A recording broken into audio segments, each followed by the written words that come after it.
What's up, everybody? Welcome back to the Lost Boy Skates podcast. I'm your host, Lost Boy Skates. You can find us on Instagram at Lost Boy Skates 88 or at Lost Boy Skates Podcast.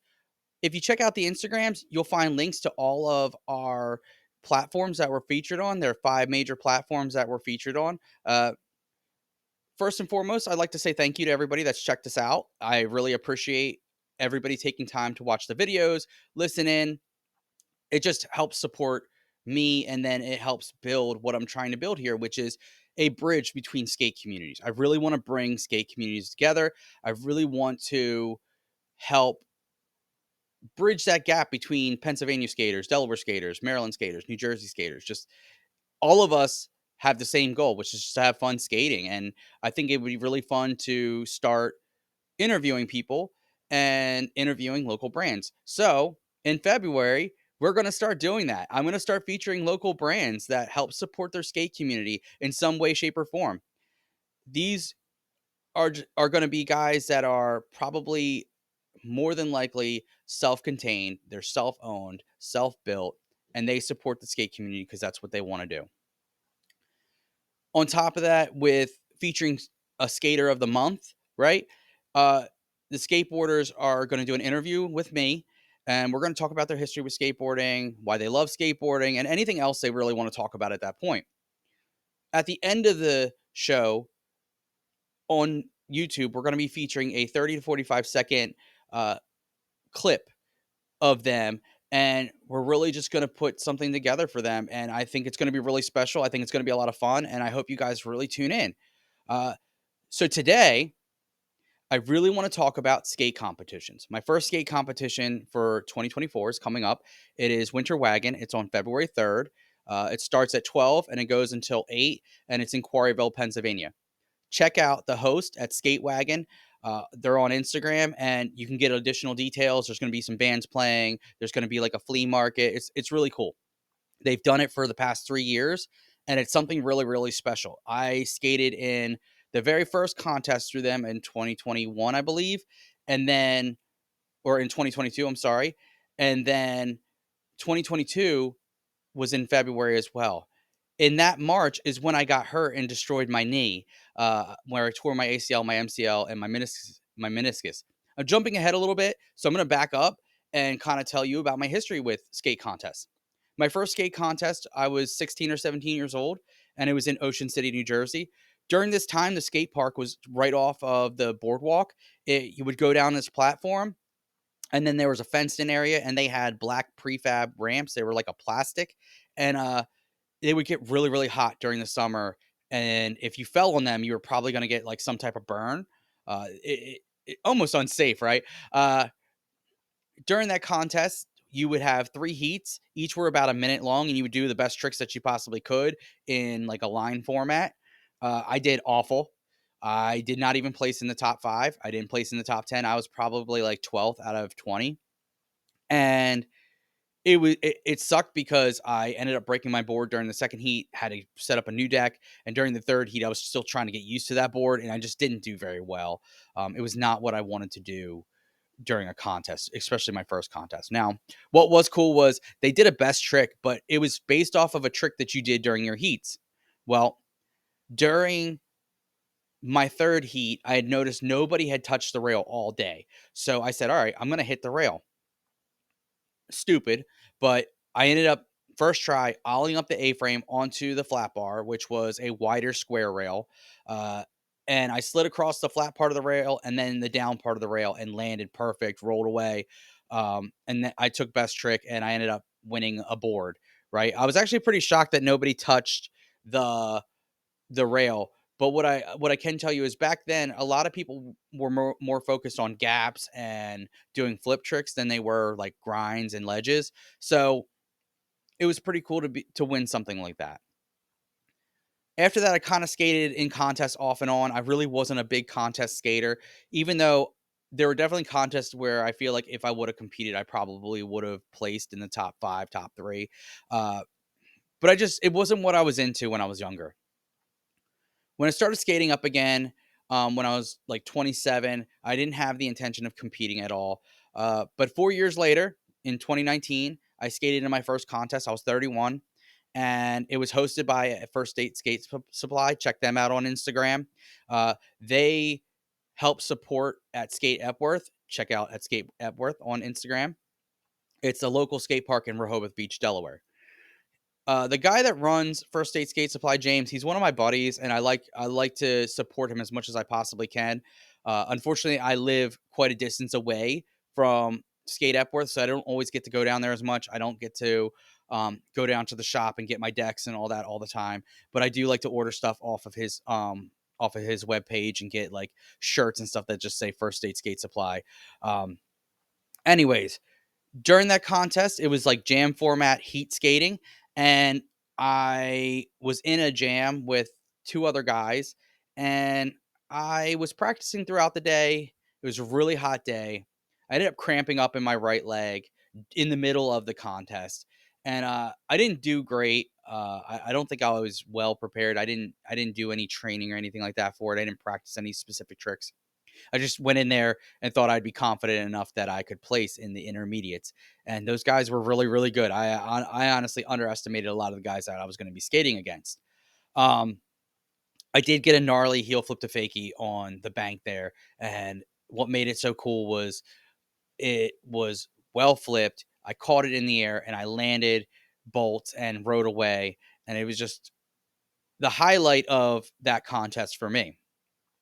A couple days later, I get a text from one of my buddies and says, "Yo, dude, check out Dover newspaper online." So they send me a link to it. I click on it, and I was featured in the main picture of the article, and it was front page, and it was about skating in support of Dover Skate Park, and to see that and to be featured in the newspaper, that was a highlight of one of my skate career. That was probably one of the most amazing things to happen during my skate career. And it wasn't even while I was actually decent. It happened as I was older. So I think it made it all that much more special. Then in winter of 2023, I skated in my first contest back after getting hurt. I had mentioned earlier I had torn my ACL, my MCL, and both my meniscus. I had to get surgery, had to go through physical rehabilitation, and I had just finished up physical rehab right before this contest. Uh, Again, I didn't practice for it. I wasn't training for it, but I wanted to skate in it because one, I like what Ed Skatewagon does up in Quarryville, PA. They do some amazing things. They've really helped update the skate park up there. It looks great. I've only skated it once. I would like to go back and skate it again sometime in the near future. A lot of times I'm up that way. It's during the winter time for Winter Wagon. And anyways, I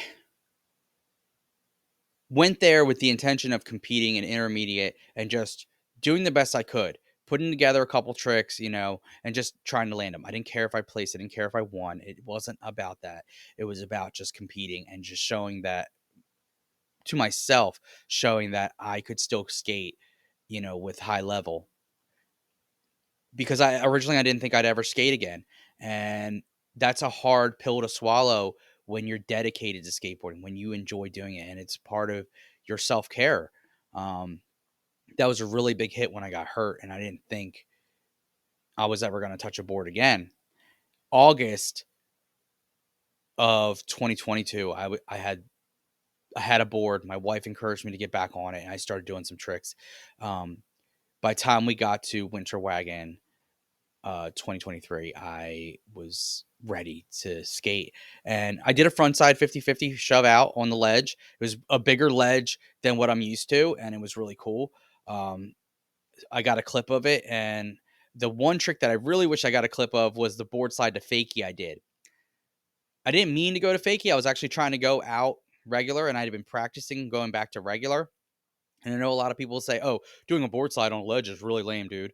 I don't really care. I actually had fun doing it, and I think if you do things with style and grace, and you land it perfect, it can look really cool. So, anyways, I ended up going fakie because I torqued my shoulders just a little bit too much, and it forced me out fakie. I landed it. I was shocked as all hell, but I really wish I would have gotten that clip. Um, I didn't place again, but just the fact that I got to skate there and I got to compete with some guys who were some of them were my friends. I did really good in my opinion, for coming back after injury. Later on in 2023, I did another contest with First Aid Skate Supply at Skate Epworth, and I placed third in the Legends category. Yeah, I was psyched. Like, it was the first time I had ever placed in a contest, and the two guys that beat me deserved to win. They put together really solid lines. I had, I think, a 3-trick line and then a 2-trick line, and then after that, I just couldn't seem to get it together. Um, but it was fun, and the place third, get a T-shirt. It was really cool. Like, it really, again, another highlight of my skate career. And everyone was like, "Oh, you didn't win." It wasn't that I won. It was the fact that I even placed. Like, I didn't expect to place. I thought I did freaking awful. Um, but I did better than what I had initially thought. Um, so kind of give you an idea of how skate contests work. There's typically divisions. The most common divisions you're going to see is beginners, intermediate, and advanced. Occasionally, contests will have sponsored or pros, and then on top of that, you also have like legends and classics. To break it down for you, beginners are oftentimes the guys that skate who don't really do lines. They might have like a kickflip under their belt, but they're not really super technical. Intermediate, you're getting more technical. You might be able to do 2 and 3 trick lines. Advanced, advanced is self-explanatory. You're doing flipping tricks to grinds. You're doing decent lines. You know, maybe 4 and 5 trick lines, and then of course, Legends Classics are your older guys. My divisions now, now that I'm 35. Different types of competition. We've talked about best trick. We've talked about heat skating, but then there's also street league and game of skate formats. Game of skate is just flat ground. You'll see battle at the barracks. They do that's the type of stuff that they do. And then street league, obviously, and the Olympics have their own set format where it's like you'll have a set amount of heats that you get to skate, and then you have like best of so many best trick attempts. Okay, and it's your score based off of that is how you win. To the most important part of what I really wanted to talk about today was preparation for skate contests. When I was younger, I didn't prepare, I didn't practice, I didn't do anything to get ready for it. I didn't think of skateboarding as your average sport like most people. I didn't stretch, I didn't lift weights, I didn't do anything to get prepared for it. Looking back, that's kind of stupid. You see guys like Neen Williams, Mark Appleyard, Chad Muska, all these older guys that skate still. They work out, they go to the gym, they're on a good, healthy diet regimen. They treat their bodies like they're an actual athlete. And to think if they had been doing that their whole career, the longevity of their career would probably be even longer. Um, Neen Williams has a really good story about how after he tore his ACL, he ended up, really getting himself, and deciding to do something better for himself, um, and training. And now he's like a fitness junkie. And you know what? More power to him because you know what? He inspired me to start working out and training before contests, especially. I want my body to be in top shape. I'm at 35. Just going out and skating does not work anymore. It does not help. So I don't like to stretch. I don't like to lift weights, but I will. I will to see and get myself into a better shape so that when I go to these contests, I'm healthier. I'm more prepared. My body is prepared to take those falls because I'm going to push myself to another level during that contest. So typically, I'll work out like 2, 3 days a week most. During workouts, I will stretch. Prior to skating, I don't like to stretch because I always feel too loose, and then I feel like I have no control, and then I'm falling and busting my ass. And I don't like doing that. I don't like falling in front of a lot of people. It makes me really anxious, and then I start to do worse. Um, but prior to contests, like especially if like I know there's going to be heats, I will practice specific lines, typically 2 and 3 tricks, and I'll try to put together some stuff. Normally, one trick is a little bit more difficult than the rest. The other ones are pretty much tricks that I know that I have down packed, but it's just putting it together. The messed up thing is half the time when I put those lines together, I land the harder trick easier than I land the easier tricks. So it's kind of funny how that really works out. Anyways, uh, so I practice lines, I work out, I eat better. I make sure that my basic self-care, your mental health self-care. And for those of you who don't know, my primary career choice is in mental health and substance abuse. I worked as like a counselor therapist in the community for a long time, and now I work for Delaware Medicaid doing the same thing through insurance. Um, anyways, so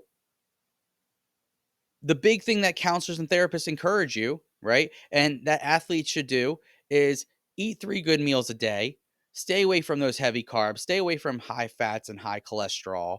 Um, make sure if you're getting 6 to 8 hours of sleep a night, if you're a male, if you're a female, make sure you're getting 9 to 10 hours of sleep a night. And make sure you're showering. Showering helps reduce the tension in your body. It also helps improve your breathing over time. It's nice and relaxing for me. And I do it. I shower before I skate and then after I skate. So I'm just a weirdo when it comes to that. Uh, and then you also want to make sure your headspace is good. You don't want to be sitting there at a contest worrying about work or something else going on in your life. You need to be focused on what you're getting ready to do. And there's a way to get yourself in that mindset. For me, it's just, you know, compartmentalizing things. When it's work time, it's work time. When it's podcast time, it's podcast time. When it's family time, it's family time. When it's skate time, it's my time to skate. So that's how I do that. And those things really work out for me. If I could give you any advice when it comes to skating competitions, it would be practice for the type of competition you're going to be in. When it's a best trick format, I know it's a ledge format, I do try to practice on a ledge similar to whatever I'm going to be skating. Or if it's a rail, I try to skate a rail that's going to be similar, whether it's round or square. If it's heat skating, of course, I'm practicing my lines like I mentioned earlier. If it's kind of like the SLS, then I'm gonna try and practice not only best trick but also some good lines too. Uh, again, exercise is good, but don't overdo it. Make sure you're resting before you get close to the competition. If you get too close to the competition, you're already tired. You screwed yourself. You're not going to do well, right? Don't overdo it during the practice of it. Just enjoy having some fun in practice. Just try and work on a couple of tricks. If there's something that is a little more advanced that you want to make sure you have down packed, go ahead and do it. I think that's appropriate. Remember to stretch when you're working out. You should stretch before you skate. It's a good etiquette. If you don't, that's okay. I don't, because I feel like I loosen up as I'm skating. But stretching is important. It does help prevent tears and other injuries. But it's really good. And like I said, rest a day or two before the competition. Just take that time to get in the mindset of what you need to be in. Don't focus on the workouts, the stretching, the trying to make sure you land every trick, because you're going to drive yourself nuts. And if you get to a contest and you're over anxious, you're not going to do well. If you're overworked and tired, you're not going to do well. And I've done that to myself in the past. I've overworked myself. The contest that I talked about in 2019, leading up to the contest part, I was overworking myself to practice. I didn't, by the time I got to the contest, I was dead tired. I really did not feel like skating, but I did. And I did it, like I said, I did okay for my first contest, but I could have probably done better. I probably could have been more focused. Um, but I also didn't have these regiments back then, so it's hard to know. There's a lot of coulda, woulda, shouldas, right? And I try not to live too much in the past. I do enjoy remembering things, and I do enjoy talking about my history with skating because it's what has gotten me to where I'm at today with skateboarding. Uh, so that about wraps it up today. I really appreciate everybody taking the time to check out the podcast, and keep letting me know how you guys feel. At the end of today, I'm going to feature the clip from the contest where I did the frontside 50-50 shove out. I'm also going to put in a copy of the picture from the newspaper that I was featured in. Um, and I'm really excited for February. February is going to bring some new things, doing the interviews with local brands, local skaters. If you're interested, right? We can do two types of interviews. We can do a Zoom interview, or we can do it, um, you know, where we meet up and we kind of sit down and talk together. It's not probably going to have, we'll probably have microphones, but we probably won't have headsets. It's a little bit hard right now for me to do headsets for two people. I've actually been working on this and doing some test runs. So I'm really excited for this to keep building off. Again, Appreciate everybody that's checked it out. Check out at Skate Wagon. Winter Wagon 2024 is coming up on February 3rd. Starts at 12, goes until 8. Skate contests start at 4. And there's going to be a lot of really cool brands there. Dude, come out and support this. It's big, it's huge, and it's only going to help build the community that much more. Listen, I appreciate everybody. Take it easy and keep skating.